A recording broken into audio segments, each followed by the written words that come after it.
Similar triangles chapter 6 AAA similarity. जब हमने congruent triangles पढ़ा था तो कॉन्ग्रुएंट ट्राइंगल्स में आपको पता है ट्राइंगल के 6 पार्ट्स होते हैं और कॉन्ग्रुएंट्स का मतलब होता है कि the triangles are exactly the same. तो अगर आपको ये प्रूव करना था कि दो ट्राइंगल्स बिल्कुल एक जैसे हैं या बिल्कुल एक समान हैं तो आपको ये प्रूव करना पड़ता, मतलब एक समान का मतलब तो ये हुआ कि उसके 6 के 6 पार्ट्स इक्वल होंगे। 6 पार्ट्स मतलब 3 साइड्स और 3 एंगल्स।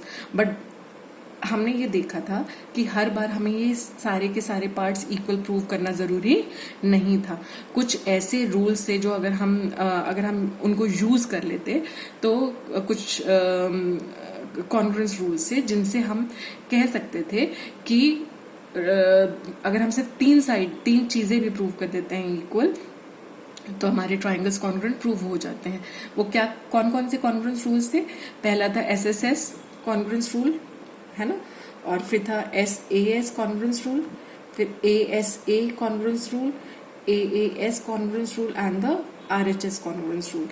इसी तरह से जब हम सिमिलैरिटी की बात करते हैं, सिमिलैरिटी का मतलब है एक समान, है ना, तो बस वेरिएशन किस चीज का है? चीजें दिखने में बिल्कुल एग्जैक्टली एक जैसी हैं बट जो वेरिएशन है वो सिर्फ साइज का वेरिएशन है। साइज का वेरिएशन मतलब the side should be in proportion, है ना। तो अगर प्रूव करना है कि दो ट्राइंगल्स सिमिलर हैं तो जरूरी नहीं है कि हम हर बार उसका सारे एंगल्स और सारी साइड्स को प्रोपोर्शनेट शो करें। हम कुछ और भी सिमिलैरिटी रूल्स हैं जिनके थ्रू हम प्रूव कर सकते हैं कि दो गिवन ट्राइंगल्स सिमिलर हो सकते हैं। उनमें से एक जो है similarity rule, that is the AAA similarity rule.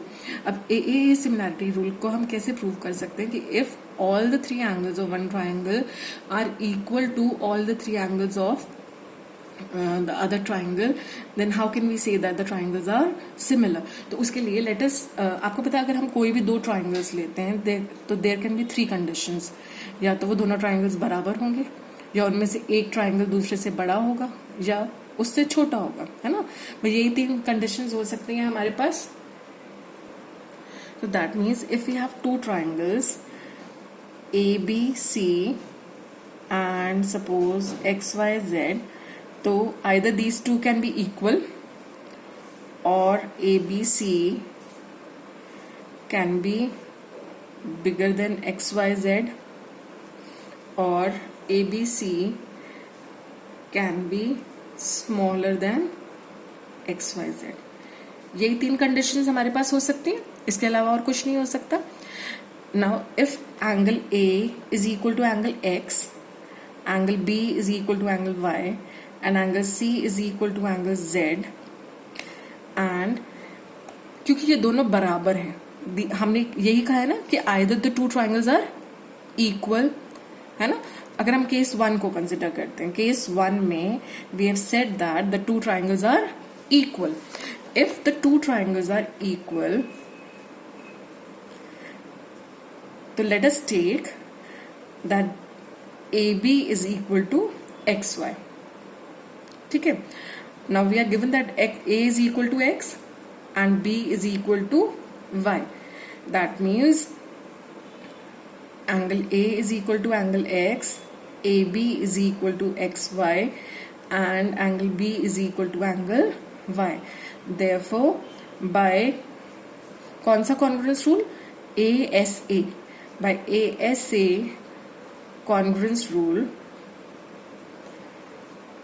triangle ABC is congruent to triangle XYZ। ये दोनों triangles congruent हो जाएंगे, है ना। अब अगर ये दोनों triangles congruent हैं, that means AB is equal to XY, BC is equal to YZ and AC is equal to XZ।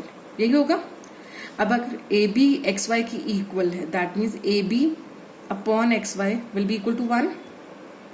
Similarly अगर BC YZ की इक्वल है तो BC upon YZ will also be equal to 1, क्योंकि दोनों एक दूसरे से कैंसिल हो जाएंगे, बोथ आर इक्वल। इसी तरह से AC क्योंकि XZ की इक्वल है इसलिए AC upon XZ is also equal to 1। That means A B upon X Y का जो रेशियो है, that ratio is equal to B C upon Y Z, which is further equal to A C upon X Z. तो एक तरह से आपने ये prove कर दिया कि अगर हमें दो ट्राइंगल्स गिवन हैं जो एग्जैक्टली सेम है और उनके तीनों एंगल्स इक्वल हैं, then we can say that the ratio of this sides will also be equal. अगर रेशियो ऑफ साइड्स इक्वल है, that means that triangles are similar. ठीक है, तो congruence also means similarity. Similarity may not mean congruence, but congruence means similarity also. ठीक है, तो अगर दो triangles congruent है तो then they'll also be similar. This was case 1, जब आपके दोनों triangles बराबर थे. Now let us start with case 2. Case 2 क्या था हमारा? Case 2 था हमारा कि एक triangle ABC जो है वो XYZ से बड़ा है, और क्या गिवन है हमें, that angle A is equal to angle X, angle B is equal to angle Y and angle C is equal to angle Z.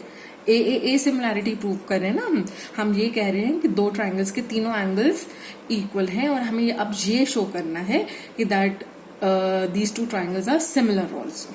ठीक है, अब क्योंकि ए बी एक्स वाई से बड़ा है तो हम एक ऐसा पॉइंट ले सकते हैं यहां पर B dash, such that A B dash is equal to X Y.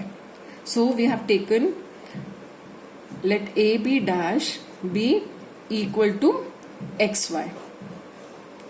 ठीक है, अब अगर B dash A B dash is equal to X Y तो we let us draw a line from B dash parallel to B C, और इस point को हम ले लेते हैं B, this point is C dash. ठीक है, अब क्योंकि B C dash is parallel to B C, now let us again look at this triangle.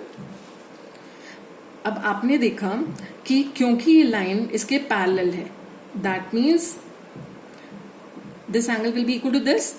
Similarly, C dash will be equal to C because these two lines are parallel. अब हम इन दोनों triangles को compare करते हैं. We know that AB dash is equal to XY. This is by construction. Angle A is equal to angle X. This is given to us. And angle B dash is equal to angle y, because क्यों है angle b dash angle y के equal क्यों है, because angle b dash is equal to angle b, corresponding angles, ये तो corresponding angles है, lines parallel हैं तो कॉरेस्पॉन्डिंग एंगल्स आर इक्वल, और एंगल b हमारे को क्या दिया था, angle b is equal to angle y, this is given to us.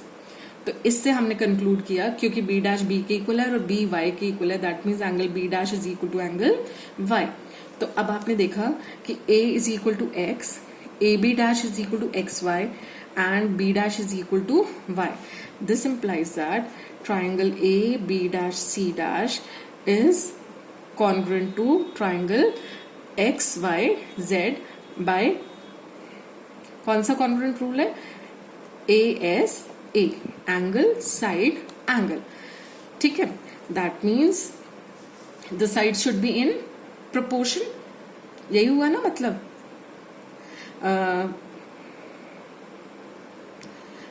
तो अब आप क्या कह सकते हैं कि A B dash, sorry, since the two triangles are congruent, that means AB dash is equal to XY, B dash C dash is equal to YZ and AC dash is equal to XZ. ठीक है, अब हमने देखा था कि BC dash is parallel to BC. अगर BC dash BC के parallel है तो यहाँ बेसिक प्रोपोर्शनैलिटी थ्योरम अप्लाई कर सकते हैं. We know that if we draw a line parallel to one side of a triangle intersecting the other two sides at two distinct points and it divides two sides in the same ratio. तो हमारे पास आया कि A B dash upon B dash B is equal to A C dash upon C dash C. और जो BPT का दूसरा रूप है, एक और बीपीटी को लिखने का एक और तरीका है। वो तरीका क्या है? A B dash upon A B is equal to A C dash upon A C. ये कैसे आया मैं आपको ये प्रूव करके यहाँ दिखाती हूँ। आप देखिए, आपको दिया हुआ है A B dash upon B dash B is equal to A C dash upon C dash C. I am proving it here, ठीक है। अब मैं क्या करती हूँ, इसका रेसिप्रोकल कर लेती हूँ। B dash B upon A B dash is equal to C dash C upon A C dash. Let me add 1 to both the sides. ऐसा करने से हमारी इक्वेशन में कोई फर्क नहीं आएगा, क्योंकि +1 इक्वल टू के इस तरफ आकर -1 हो जाएगा और +1 -1 कैंसिल हो जाएंगे। Now let us take the LCM. LCM इसका है ए बी डैश और ऊपर आपको मिला B dash B plus A B dash is equal to, यहाँ पे एलसीएम आया A C dash C plus A C dash. Now if we add B dash B and A B B plus A B dash is A B. तो इसकी जगह मैं लिख सकती हूँ A B upon A B dash. This is equal to, अगर यहाँ पर हम देखें C dash C plus A C dash is A C, तो इसको मैं लिख सकती हूँ A C upon A C dash. Now let me take the reciprocal. दोबारा से रेसिप्रोकल ले लेती हूँ, तो मेरे पास आया A B dash upon A B is equal to A C dash upon A C, और यही मैंने यहां पर यूज करा है। I hope this is clear. ये कहां से आया, ठीक है। अब क्योंकि ए बी डैश, अभी आपने प्रूव किया कि ट्राइंगल्स कॉन्ग्रुएंट है, तो A B dash X Y की इक्वल था, B C dash Y Z की इक्वल था और A C dash X Z की इक्वल था। तो मैं यहां पर इसको रिप्लेस कर सकती हूँ। A B dash can be written as X Y upon A B is equal to A C dash को मैं लिख सकती हूँ X Z upon A C. Similarly मैं ट्राइंगल, अभी क्योंकि मैंने B dash C dash B C के पैरेलल ड्रॉ किया था, इसी तरह मैं किसी भी और साइड के पैरेलल एक लाइन ड्रॉ कर ये प्रूव कर सकती हूँ कि वाई जेड अपॉन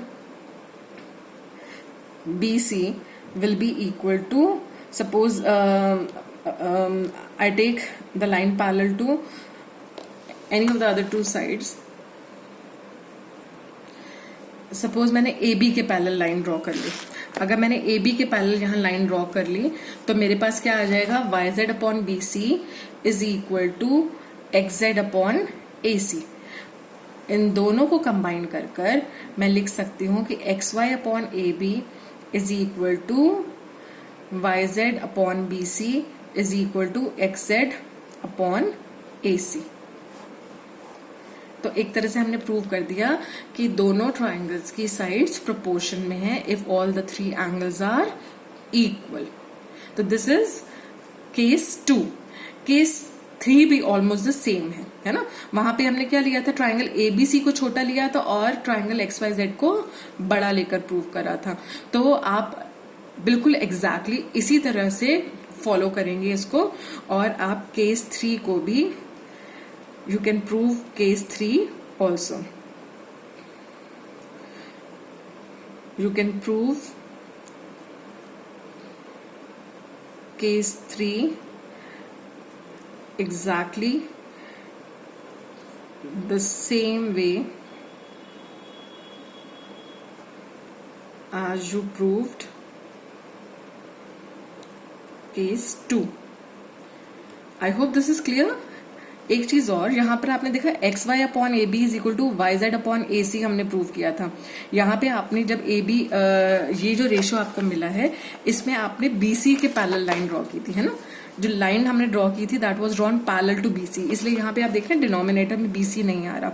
अब दूसरे केस में मैंने आपको कहा था कि अगर हम ए बी के पैरेलल लाइन ड्रॉ कर लेते हैं, इसलिए यहाँ पे जो मैंने रेशियो लिया है उसमें ए बी वाला रेशियो नहीं आ रहा। तो we can say that Y Z upon B C is equal to X Z upon A C.